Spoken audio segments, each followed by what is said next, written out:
বন্ধুরা কয়েকটি মাছের নাম বলছি। রুই, পাবদা, কাতলা, ট্যাংরা। এই যে মাছগুলো রয়েছে, আপনার শরীরে যদি কোলেস্টেরলের মাত্রা বেশিও থাকে তাহলে এই মাছগুলো মাঝারির সাইজের অবশ্যই আপনি সেবন করতে পারেন। অনেকের মনে সেটা প্রশ্ন জাগে যে যাদের রক্তে কোলেস্টেরলের মাত্রা বা ট্রাইগ্লিসারিডের মাত্রা খুব বেশি থাকে আমরা কি বড় মাছ সেবন করতে পারবো কিনা। যে মাছের নাম বলছি এগুলো অবশ্যই আপনারা মাঝারি সাইজের সেবন করতে পারেন। দেখুন, সব মাছ কিন্তু খারাপ নয়।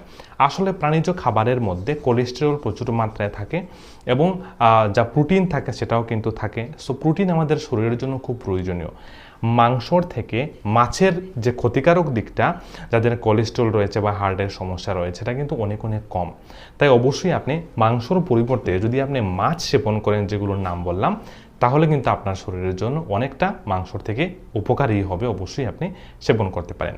ভিডিও ভালো লাগলে ফলো করতে ভুলবেন না। Thank you so much.